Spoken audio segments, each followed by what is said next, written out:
It is 10 o'clock. Welcome in. This is Three Man Front. We are live at Social Taco. The doors will officially open at 11, but Officer Walt is here guarding us as we speak, and Don Don snuck in somehow. Hey. Don Don is officially back. I've had some people text me and ask me if we were indeed going to be back today, and we said, well, technically, everything works out okay. We should be there. And the next question was, will Don Don be there? Hopefully he didn't bring us any germs or viruses back from wherever he has been. Yeah, he's been all over the world. Did you get your cruise. shots before you left?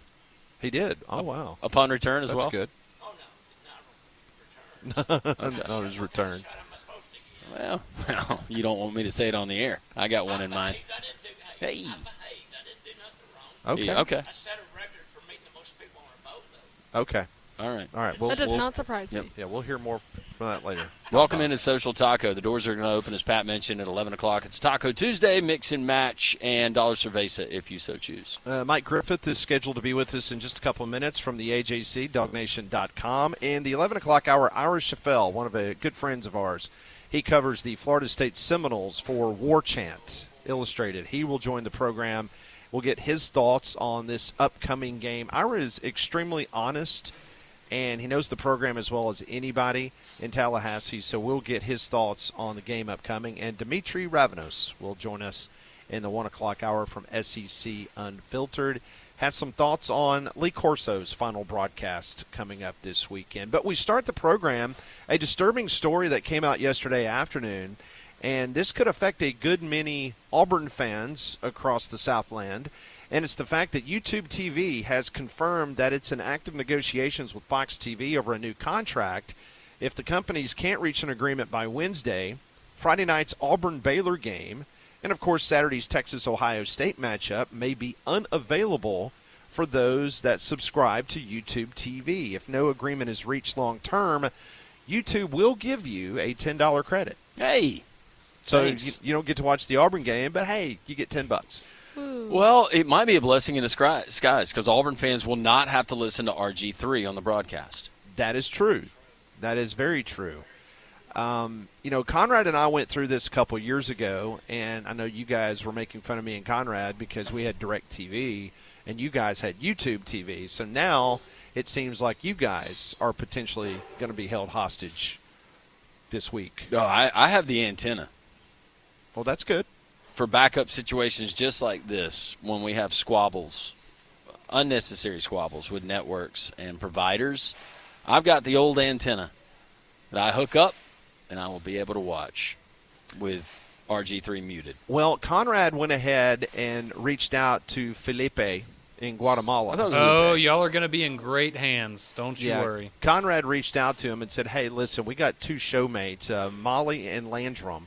They subscribe to YouTube TV, and they might not be able to watch the game. Any way that you could hook them up on Twitch like you hooked us up. What was his response, Conrad, when you reached out? First off, how's he doing? Is he doing okay? He is doing great. He actually said he's upgraded his setup a little bit, so you will Sweet. get, you know how some people have the face cam? So Yeah. while you're watching the game, he's actually going to be doing his own version of play-by-play and color. Oh, so it'll be picture-in-picture. So the Auburn game will be on, but he'll be in the corner of the screen describing what he's seeing, I guess, in Spanish, right? Correct. Is that Well, what he he's heard doing? the Okay. outcry over RG3 being on the broadcast, Pat, and so he figured that he would not only provide a way for people to watch the game, but also listen. So y'all are going to really, really enjoy it on I'm Friday excited night. about meeting Lupe and finding so much more about him. A small too. You guys donation have is divulged. appreciated, Landrum. I'll just throw that out there. A small donation? Yes. A lot goes a little goes a long way for Yeah. Lupe. What do I put in that Venmo caption? Sports gambling. Yeah, put sports gambling or loser of a bet or something like that. That's what you need to put. I mean, in. technically, it could be listed as missions, right? Sure, it's a football mission. Yeah. Have you got your stuff covered for the game in case? I've got some connections. Okay. I got people. Okay, I was just making sure. Now, where's the is the Nebraska game Thursday night? Is that on ESPN? Mhm. Oh, okay. Well, you're covered there. Yeah, I'm good. You'd be really scrambling if that was a Fox broadcast. Oh, I would be a whole different person today. So what do y'all think? What's the prediction? You think this will go through the weekend? Think it'll at least go to the start of the NFL season? No, I think it gets done. I think so too. I think the power of the Ohio State University. Mm-hmm. I think it's done right after the Auburn-Baylor game. See, that's my thing. Is I feel like if you're an Auburn fan, you might be out of luck, but I don't think they're going to let the Ohio State Texas game. They're not Ohio miss State that. and Texas. No, there's no way they're missing. Cannot miss that. Nope. Here's the other part that's interesting to me, and I don't. By the way, I agree with y'all. I think this will be settled sooner than later.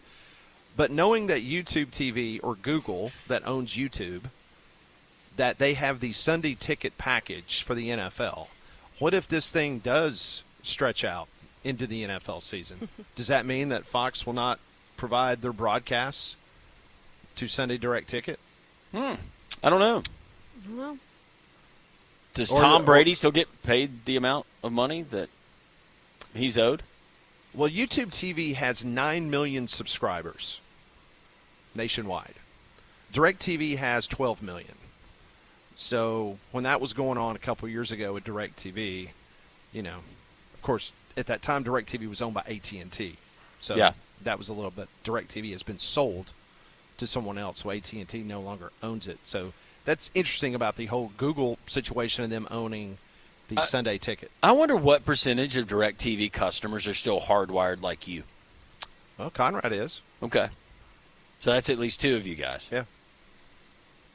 There's two. All right, let's go to the Higginbotham Hotline. He joins us each and every Tuesday from the AJC, covers the Southeastern Conference, also the Georgia Bulldogs for DogNation.com. He's one of the most wealthy landowners in South Alabama. Mike Griffith joins us here on Three Man Front. Hey, Mike. Hey, guys. How's it going? It's game week. I don't know how it is over in the state of Georgia, but I can tell you over here in the state of Alabama with these very intriguing games with Alabama going to Tallahassee, Auburn heading to Waco, Texas. It's a lot of excitement over here. What about in the state of Georgia? Everybody fired up for the Bulldogs' first game? Oh, yeah. I can't wait to see Marshall, But, it's interesting. You're talking about those matchups. I mean, who would have thought we'd be today, the way Alabama and Auburn used to schedule, where you'd have this intriguing match and on the road, right? They're both on the road. Isn't that right? Alabama's going to FSU. That's correct. Auburn's traveling. I mean, wow. Yep. Both on the road. Where's everybody going to drive to Jacksonville State for a game or South Alabama? Maybe I don't know. I guess UAB plays Thursday. UAB plays Thursday night at Protective in downtown. So a lot of people will be there. Well, that's what I mean. I mean, after going to that game, they're going to want more, right? Yes, it's just the tip of the iceberg. Yeah, I mean, for Georgia, it's really you're trying to kind of find out what you got. I mean, obviously these scrimmages are closed, and the sample size for Gunnar Stockton's so small, and even though Kirby kind of dodged the question when I asked him if there was a plan to play more than one quarterback, I mean, you've got to. You've got to play the other guy. You can't have your number 2 quarterback be a guy that's never taken a snap in a game.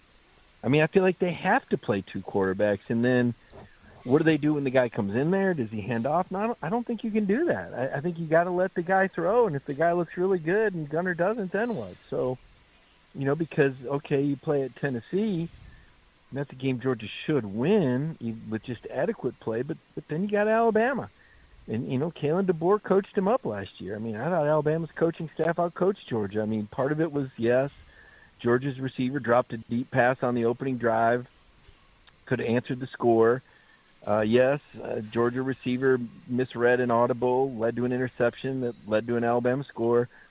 But Bama's offense was moving the ball. Now, some of that was gifted Jalen Milroe runs, but some of it was Kalen DeBoer out-scheming Kirby Smart and Glenn Schumann. And Georgia fans don't want to hear that, but, I thought DeBoer and his staff did an amazing job. Now, the second half, obviously Georgia came back, but that first half was coaching. Now, maybe later in the year, other teams had a better read on DeBoer and what Milroe could and couldn't do, but that night belonged to Kalen DeBoer and his staff. Mike, as far as skill set for Gunnar Stockton, what are the concerns with the Georgia coaching staff besides inexperience? Well, I mean, he's a fourth-year guy, and, the fact that Kirby Smart keeps talking about decision-making 4 years in, and this is a guy that studies tape. I mean, this kid does everything right. I mean, he really checks all. If you're a coach, you want a guy like this to make it because he has been so invested. Home state product, high school legend, goes all the way back. Mike Bobo's dad, George Bobo, coached him up as a quarterback guru way back in his youth. I mean, this is what the guy that the script says this is the guy that comes in on the white horse, but in practice it hasn't happened. It hasn't translated easily. Now, he has been going up against the Georgia defense, and I think this Georgia defense is probably the best in the SEC. That's a bold claim after they lost 3 first-round picks, but they're awful good. So I don't know how much of this is moderated by the fact that Gunner's seen a Texas defense, a Notre Dame defense, and Georgia defenses in scrimmages. I have no doubt he'll look good against Marshall and Austin Peay. Tennessee on the road would be a good test. That's a really good SEC defense, probably in the top, 4 or 5, I'd say, right? But then you got Alabama, and I expect Alabama's defense to be much improved. I still think Alabama is certainly a playoff team, and right now I'd still have them penciled in for the SEC title. I just have such great expectations, especially if the running back's going to be back so soon. Sounded like for a while there we were wondering if he'd be back for Georgia, but now it sounds like they've pretty much said that he will be back for Georgia, right? That's the general feeling down there. It was not as severe as they originally thought, so we'll see how his rehab goes, and indeed if he is available and ready to go come Georgia. Speaking about Gunner Stockton, I don't think I even asked you this question, or Landrum did during the summer, but I am curious. As we went into the last offseason after the 2024 campaign, was Georgia actively looking for a quarterback? Were they involved in any of the transfer portal potential, whether it was a Mateer, Jackson Arnold, anybody like that? Did Georgia at least kick the tires on a potential other quarterback instead of going all in on Gunner Stockton? Yeah, they got beat by Indiana on a quarterback, So yeah, they sure did. They had interest, and they had interest last year and the year before in Arch Manning. I mean, this was not, this wasn't necessarily Plan A. I mean, we're down to Plan, D, E, or F. It's like Sam Pittman hired Arkansas. I mean, you wake up one day and this is what you got. And again, this is a guy that holds a lot of records in the state of Georgia. This was a guy that was celebrated. When Mike Bobo was at South Carolina, this kid was committed to him. So it's not like Gunner Stockton, wasn't a prized recruit. He was. It's just that he hasn't played a lot of football, through the first 3 years. And sometimes when that happens, it takes a little while to knock the rust off. I mean, even Carson Beck said that. Carson didn't really have his coming out until he had to against Auburn in the fourth quarter. That's when he found out this guy could really unleash it. And you just wonder, how does Kirby manage that? And I don't think you have a schedule, that allows you to be that conservative. I think on the road it's always tough. You don't want to fall behind. That Tennessee game, it's tricky. I think it's a game Georgia should win, but it's tricky. It's an SEC road game. I mean, gosh, Alabama lost at Vanderbilt. Anything can happen, right? So, and then they got Alabama 2 weeks later. And then you get into October, and, oh, by the way, Auburn's got a bye week before they play Georgia. And what could that game maybe look like? I mean, to me, Auburn, still the biggest mystery in the league. Just don't know what to expect. And I can't wait to see Auburn and Baylor. I think that's a really interesting game. And, I think Alabama fans probably salivating at, getting that opportunity to shut that Florida State quarterback. It's been a while since the team's talked this much trash. Probably Vanderbilt. Remember that year Vanderbilt got off to a good start and thought they could play with Alabama? I do remember that. Yeah, Mike Griffith of DogNation.com and the AJC covers the SEC, joining us on Three Man Front, joining us on the Higginbotham Hotline. We get the announcement, the SEC going to 9 games.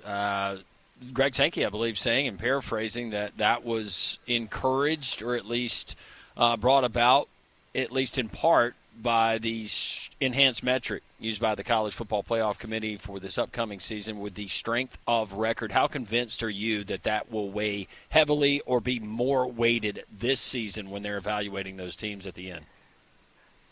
Well, in concert with adding Ivan Maisel and Mark D'Antonio, I feel pretty obviously confident. And if Greg Sankey's drinking that Kool-Aid, I am too. Sankey's made a lot of really good decisions for this league and been a really good commissioner. And no one understands the landscape better than he does. And yes, the Big Ten has some major advantages right now. Among them, they've won the last 2 national championships. They control the largest media markets in the nation. You're already playing catch up from that standpoint. They have a bigger television package. They're kind of the cat's meow right now, and it's hard to believe it's not like the SEC's falling off. That's the sad part about this is the SEC is deeper and better than it's ever been, and in a way, it's like that hurts the league because there's so much balance and because it's so deep. And my goodness, Greg Sankey's tried to explain this a million different ways to people that the value of an SEC win is so much higher than these other conferences. And, all you got to do is look at the top 25. You got 10 of the top 25 teams, and this is before they play each other, because when they start playing each other, they start beating each other, and teams have losses, and, pollsters from outside the region start going, oh, this team has one loss, this team doesn't have any. So let's just, you get into that, flawed logic that we saw from the College Football Playoff Selection Committee last year, that less losses means better, and that's clearly not the case. But when you take a look at the SEC, 10 out of 25 teams, that's 10 out of 16 teams in the league. I mean, it's darn near, 2/3 of the teams. Conversely, the Big Ten has 6 out of 18. That's 1 out of 3. Then you go down to the Big 12, which has 4 out of the top 25. That's, 16%. And the ACC, 3 out of the top 25. That's 12%. 12% for – here's the math. This is not hard. 12% of the ACC teams are in the top 25. 16% of the Big 12 teams are in the top 25. 33% of the Big 10 is in the top 25. And then the SEC has 10 of the top 25. I mean, that's amazing, right? 10 out of 16. I mean, it's just, to me, it's incredible. That is Mike Griffith. Mike, you got a few more minutes? Can we hold you over? Yeah, for sure. Okay, wonderful. I want to get your thoughts on some of the slates, some of the big games in the SEC coming up this weekend. That's Mike Griffith from the AJC, DogNation.com. More with Mike when we return on Three Man Front. It is 10:20. We continue our conversation with the AJC, DogNation.com's Mike Griffith here on Three Man Front. Mike, I wanted to ask you about a couple of games. Obviously, Auburn and Baylor, that is extremely interesting. Auburn is a slight favorite on the road, but so much talk about the quarterback play. Jackson Arnold takes over Hugh Freeze's offense. Just your thoughts on Auburn. I know when we talked to you in Atlanta, you're pretty high on this Auburn team this year. I'm high on the ceiling, right? And it is based on quarterback play. And, again, we don't know behind the scenes, I don't at least, what Hugh is trying to accomplish and what types of situations and scenarios were being run in those scrimmage where, he reportedly, didn't shine. You don't know what, how much pressure did they bring, how much were they asking him to do, where's he at on his game management, how's the supporting cast around him. There's so many elements to this that I think we can maybe have a sense, but I wouldn't make any conclusions based on camp reports. I mean, things can, you see that in the NFL preseason every year, right? So, I mean, but this is a bit of a litmus test. I mean, it's a road environment with a new quarterback and kind of a got-to-have-it game for Auburn. I mean, I know that now we talk about with the expanded playoff how, week to week doesn't mean as much, but I think in the world of perception, perception can quickly overtake reality and can kind of create an environment. And whether it's real or imagined, I think those players and coaches feel it. Clemson, LSU is another game like that, right? Clearly either one of those teams could lose and still make the playoff, but there's a desperation in both programs. LSU, with their string of losses in opening games, and Clemson, last time, they were at home, I believe they lost South Carolina. That'd be a tough pill for Clemson fans to swallow. When this is, probably this is a pivotal year for Dabo. I mean, he's got 3 or 4 first-round picks. If not now, win. Can little old Clemson, compete in an NIL world? You talk about Alabama having limited funds. Well, guess what? Clemson's got even less money. So this is a must-win game for Clemson. Must-win for Brian Kelly in the sense of, a lot of confidence. Some of that confidence wavering. You guys repeatedly say Brian Kelly could be on the hot seat. Unless you're hiring Nick Saban, I don't know who else you're going to hire down there. But my point is, I think both of those, that's a desperation game as well. Texas, Ohio State, not so much, on the other hand, right? Because, they both have, favorable, I think, conference schedules and enough talent that I think we know both those programs will get better as the season progresses. How do you view this Ole Miss team? Because Lane Kiffin and the folks there in Oxford, they're super excited about Austin Simmons, what they've seen from the lefty quarterback. Apparently, he's really, really smart. What do you make, even with the schedule that the Rebels have this season? What are your expectations there in Oxford? Well, I mean, Ole Miss is one of the heavier transfer teams still. If not the last recruiting class, the class before it, and the class before it. So you got a lot of guys that. The culture of that program is always kind of up in the air when you have that many players that weren't original signees, in my opinion. And, last year those guys, banded together and they all decided they wanted to kick Georgia's ass. I mean, Lane told us there was a couple guys that, maybe it wasn't Lane, maybe it was somebody else that said it. There were a couple transfers in that class that stayed around another year just because, or came to Ole Miss because they wanted to beat Georgia. They lost to Georgia, and when Georgia came to Oxford, mission accomplished. They took care of business. So, does this group, get that close-knit oneness? And I know that sounds so cliche, but all you got to do is look at that team that's going to be across from Alabama in the opener. Georgia wrecked them. When they had those transfers opt out of the Orange Bowl, and Georgia, put the biggest bowl whipping in history on them, literally, which is amazing when you think about parity in today's game. I mean, that broke that program. That culture was blown up overnight, and you saw the results last year. And now Mike Norvell's got to, they got to scramble the Jets and get it back together, and they open up against Alabama. So that's a big game for Florida State. I just don't think they have what it takes to beat a Kalen DeBoer Alabama team. So we'll see. But to answer your question, Ole Miss is with all the transfers. Obviously, they've got a dynamic offense. Obviously, Lane's a fantastic offensive coach. But what's the culture like? What's it like in the locker room, right? So I think a fast start is going to be pretty important to the Rebels. And if I'm not mistaken, I think they have a schedule that's conducive to that. Very much so. Matter of fact, they're like Mizzou. They play a lot of home games this year. I wanted to ask you about Texas. You were very frank with us last year in regards to your feelings about the Texas Longhorns and the schedule they had and the way that they progressed throughout the regular season. Your thoughts on Arch Manning taking over in this big game in Columbus, Ohio? Will this give us a true barometer of what to expect from the Longhorns this year? A decent one, but this is a team that's got to grow around Arch. I mean, Arch Manning, he's football royalty. I'm all in. I'm bought in. I like the guys. I like what I see on the field, right? The interview at SEC Media Days, yeah, that's nice, but how does he play? The guy throws the ball and, music plays. I mean, this guy is so talented. It's ridiculous how good this guy is. If there's a problem for Texas, it ain't going to be Arch Manning. So the question I have still about Texas, and we'll find out, is can they get tough enough? Georgia beat them because they were more physical and tougher, mentally and physically. Not because they were better. They were tougher. And so I kind of feel like Texas has got to kind of figure out, somewhere between the high-price NIL deals and Lamborghinis, they got to get pickup truck tough. They got to bring their lunch pails to work and, put the sushi away. I felt like Texas has been kind of a soft program, for a while, and this ain't a place for soft programs in the SEC. And maybe last year, certainly those Georgia games, and even into the playoff. I mean, Texas had enough talent to win the national championship last year. I don't think anybody would debate that. But for some reason, they weren't able to get over that hump. And to me, that's a culture issue. I mean, and that's the challenge now.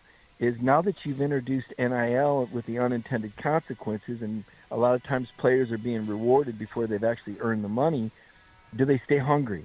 Are they as apt to work as hard when they have money to spend and they could be out, driving that six-figure vehicle or out at that expensive restaurant? What's the incentive for them to be in the weight room or putting in those extra workouts, those voluntary workouts, or going without? And the programs that are able to do that effectively are the ones that are going to stay at the top. So I think culture right now in a program is probably more important than ever. That is Mike Griffith from DogNation.com. AJC joins us every Tuesday. Mike, should be a lot of fun this upcoming weekend. Remind everybody about the Instagram page, because I know that there's probably a couple of dates still open this fall to be able to take advantage of your wonderful property down in Gulf Shores.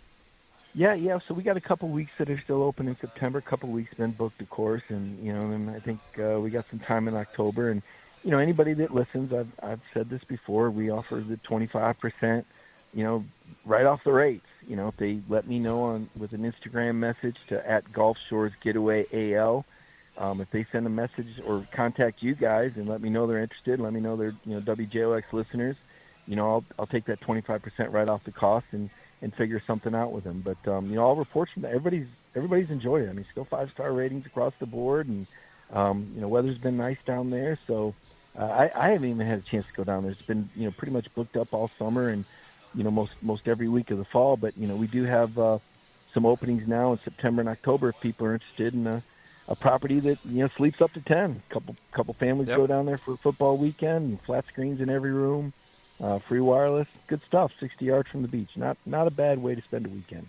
No, it's great. As a matter of fact, Mike, the other night we had our Jocks kickoff party. We had 200-plus people at this kickoff party, and I can't tell you how many people came up to me and asked me details about your property because they knew that me and my family, we stayed there back in the summer, and I just could not have gone on more and more about it. So I think you're definitely going to see an uptick, especially from Jocks listeners here, whether it's this fall or maybe spring and summer next year. So a lot of people are interested. Yeah, well, Alabama's a great state. It's growing right now. I've talked about the economy there. I'm bullish on it, right? I think we're in a good place, and, not to get too political, but there's been a lot of decisions made lately that make me think that more commerce will be coming to the state, and certainly now Gulf Shores with that Legion Airlines and all the flights they got going in there and that airport, 5 miles from the beach.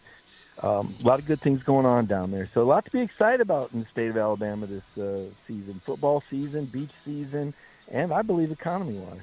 Oh, yeah, absolutely. Well, Mike, enjoy the kickoff this weekend as the Georgia Bulldogs get things started. Should be a great Labor Day weekend, and we'll talk to you next Tuesday. Thanks, Mike. All right, guys. Look forward to it. Thank you. Thanks. That's Mike Griffith. He joins us just like all of our guests do on the Higginbotham Hotline. You deserve solutions that are built for you. Higginbotham is your one-source solution for insurance, financial, and HR services. Speaking of discounts, Mandu, just across the way from me here in downtown Homewood, it's Boutique Fitness. It's electrical muscle stimulation fitness. 15-minute workout, the equivalent to 6 hours in a gym. Here's what you need to know. Speaking of discounts and saving you money, right now if you go in, you say, I heard this from Landrum on Jocks, you sign up for Mandu. They'll put you through a workout free of charge to see if you like it. I can almost guarantee you're going to like it. I can guarantee you're going to get results. But if you do it, mention Landrum, mention Jocks. 10% off. Not only your membership for the first month, your membership for as long as you're a member there at Mandu. Mandu in downtown Homewood. You got to check it out. At least go for the free 15-minute workout to decide if you like it. Mandu in downtown Homewood. MANDUU.com. Check it out there and tell Paul and the gang that Landrum from Jocks sent you. Larry from Homewood has joined Don and Officer Walt, so come on by and see us. They're going to let you up here on the Taco Terrace. That's what kind of pool we have here at Social Tacos. Come on by and see us. More three-man front live on location on this beautiful Tuesday in Birmingham. It is 10:34. Welcome back. We're live at Social Taco. Come on by and see us. Looking forward to it. Be here until 2 o'clock. Here at Social Taco. The doors officially open at 11. Come on by and have an extended lunch. Talk some sports. Oh, yeah. Well, the Alabama heat and humidity can be brutal, but don't let it affect your home and family. Keep them comfortable with an affordable Train cooling system. They've been recognized as America's most trusted brand now for 11 consecutive years, and they're the official cooling partner here at Jock. So go and find a comfort specialist near you at Train.com. There is an interesting story that has been brewing out of Columbus, Ohio. We all know that a couple weeks ago it was announced that Dave Portnoy from Barstool, he had signed a deal that he was going to be part of Big Noon Kickoff. Well, there seems to be a little problem brewing. As we all know, he is a huge Michigan booster. He has boasted many times during the summer, whether it was Bryce Underwood helping pay a large sum of money to get him to come to Ann Arbor, or a situation where he's smoking cigars on social media when Michigan absolutely thumbed its nose at the NCAA when the NCAA barely gave them a slap on the wrist. Well, it appears that there was a report that he is not going to be allowed to be inside the horseshoe for the Texas-Ohio State game. Now, there's no secret that Ross Bjork, who is the athletics director, he has been extremely critical of Fox. If you remember last year, was it one game that Ohio State played in prime time? Yeah, they Yeah, were like mad because all all their their games games were- are at 11 a.m. Yeah. The fan base, they were extremely ticked off at the fact that they were having to play these early morning games. So a report came out yesterday that Ohio State was banning Dave Portnoy from actually being inside the stadium. Now, he's going to be a Fox employee. Well, this morning, Ross Bjork told Yahoo Sports that Fox decided that Portnoy would not be at the main desk of Big Noon Kickoff, and those not on the desk do not normally appear on the field. Ohio State did not ban him. So I guess that was just an interesting way to keep him out of the stadium based on the fact that they're saying that he's not going to be on the main desk. I mean, you're kind of putting yourself out there. If you're Fox, if you're going to put him on your broadcast anyways, you probably don't want to rub it in. And I don't know if Dave Portnoy really cares about being inside of that stadium or not. He's probably got other things that he's going to be wanting to do during the course of that game that probably would not flow with being a studio host there inside of. That's just my guess. He screams that during the game he wants to kind of go and do his own thing and not be caged up inside of a stadium.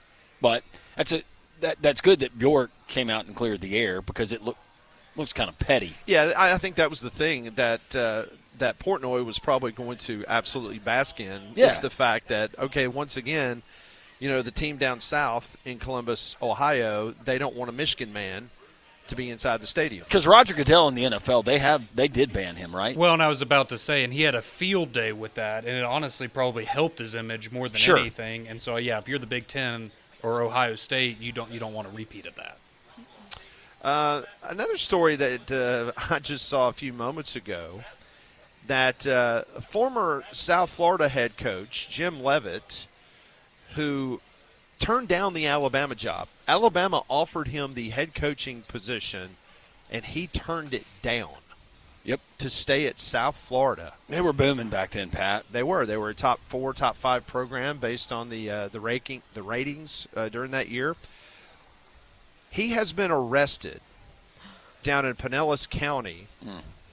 Jail records indicate Leavitt was charged with simple battery, domestic battery, and grand theft greater than $5,000. An arrest affidavit from the St. Petersburg Police Department stated Leavitt battered his ex-girlfriend by grabbing her arm as she tried to walk away from him. Police said that he also pushed a man in the chest. Leavitt was accused of stealing a Louis Vuitton purse, a Louis Vuitton wallet, and a Louis Vuitton clutch, collectively valued at $5,000 but less than $10,000. My guess is that this is how it all played out. She's with somebody new. He bought her all of that stuff. Guy tries to intervene. He says, "This is none of your blanking business." Pushes guy in chest and says, "Give me that purse and that handbag that I bought you. I'm taking this back." And then the cops were called. Feasible? Sounds right. It's a pretty good theory. Is that the normal price of a Louis Vuitton? Yeah, I would say, depending on what bag it is. I've never bought one that I know of. I'll probably buy one. They are very expensive. Yeah. I was about to say, a quick Google search seems like average for a purse is like $2,000-ish. All right, Molly, when it comes to name brands like these type things, Yeah.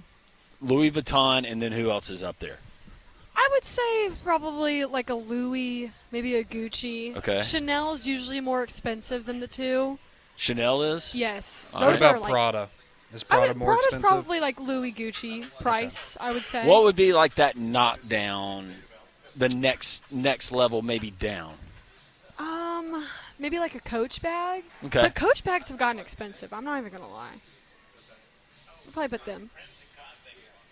But Louis Vuitton bags, depending on what bag you buy, they can be very, very expensive. But basically, the way you laid that out, I think that is a very good summation of probably what took place. We could get details, and it could be something totally different. But when I heard that, I went, okay, I can see it playing out this way.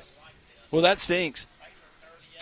Yeah, he was the South Florida coach from 1997 to 2009, and he turned the Alabama job down in 2002. And I will never forget when his name, because I own JimLevitt.com, because during that time frame when we started on the Feinbaum Show, when we would hear behind the scenes some of the coaches that Alabama was actually interested in, me and a couple other folks from the radio show, we would go by, because at one time I owned FrankBeamer.com, JimLevitt.com, all these people that was potentially. Did you ever have Spurrier? I did not have Spurrier. Oh. But because, it became fashionable during that time frame, because you had CoachFran.com. Franchoni would put that bogus crap out on his website every Fridays with Fran, have some kind of emotional BS that he would put out there about hold the rope, the team is incredible, and all that kind of BS. But anyway, Leavitt turned the Alabama job down, and he got in front. South Florida at the time had a female president, and the female president got up and basically was like, South Florida won, Alabama nothing.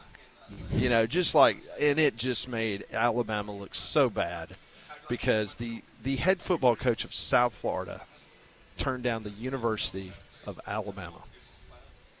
How times changed just about 4 years later when Nick Saban accepted the job and came to Tuscaloosa. And they ended up going to Moscow to get their coach several coaches later, right? A Russian head coach. Hey, you see South Florida's schedule to open up the season, right? Mm-hmm. The 3 straight games. Yeah. That's so brutal. Did he put a curse on Alabama? Because it is just kind of funny that, you bring up Alex Golesh and how USF has kind of been the thorn in the side of Alabama for a couple of years now. Just kind of interesting. It is, isn't it? How that is. That's pretty amazing indeed. They have a better than most NIL budget, as I understand, in the American as far as that goes. Yeah. Well, and they got that new stadium. Yep. And that's going to be really nice. The whole football facilities there in Tampa, they're doing it right. Last night on Auburn's Tiger Talk, Hugh Freeze said a couple of things that he really didn't go into a great detail about during his press conference yesterday.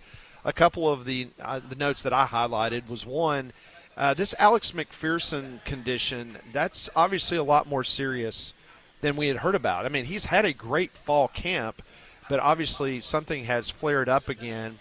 This is Freeze saying his weight is down, his strength is down, he's having trouble keeping food down. Hate it, man. And so you just hope that this young man will be able to, get that under control. Forget about football, but just, being able to have a productive and just feeling good about life. It seems like he's struggled over the last year. So that was some concerning news for Alex McPherson. He also said last night that I love what I see from Damari Austin.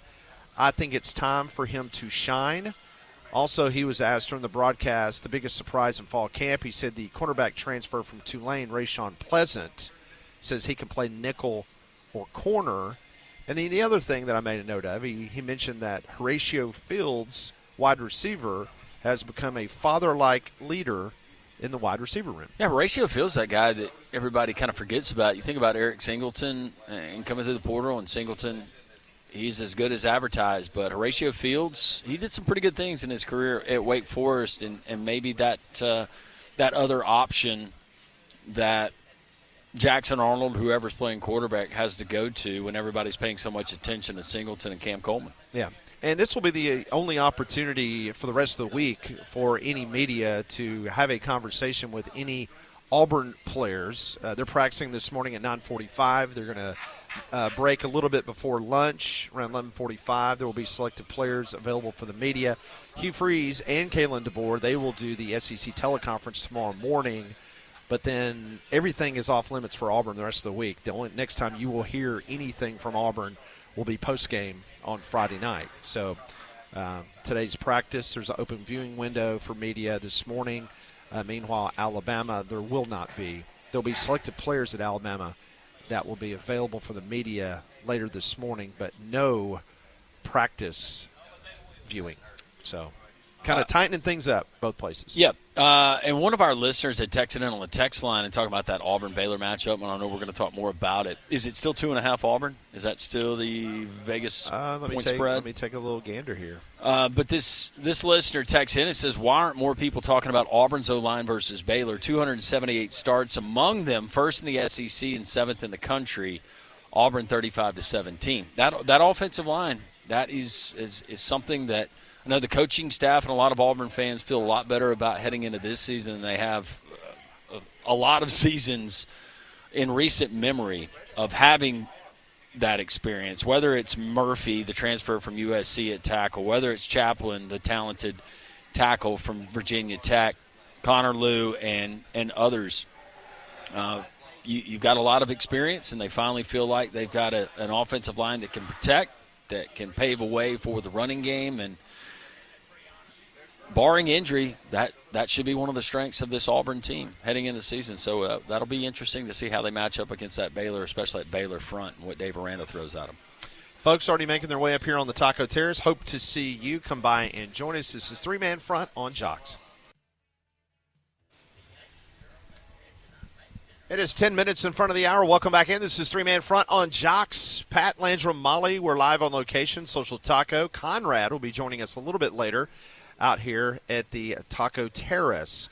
Locally owned specialist when it comes to mowers and tractors. I've been telling you all summer long about R-Tech Tractor just north of Jasper on Highway 5. They helped me out. They pointed me in the right direction with my zero turn from Toro. It has been a life-changing experience for me on my property. They've got Cub Cadet, Gravely, Bobcat, Spartan, residential to commercial grade, more brands and better selection than those big box stores.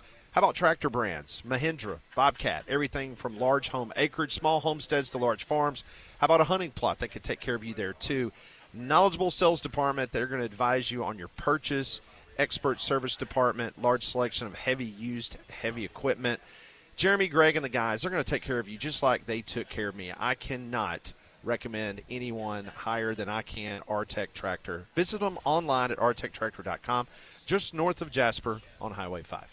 A lot of discussion as we lead up to kickoff, and the game's coming up this weekend. What does Alabama look like against Florida State? Much anticipated with that offense and Ryan Grubb. And I keep asking the folks down there what they expect, and I've actually been a little bit more surprised. You're not getting a lot of coach speak, and well, it's going to be the same offense. There's a lot of people that believe that the offense is going to look drastically different under Ryan Grubb. Yeah, I mean, that's the general feeling.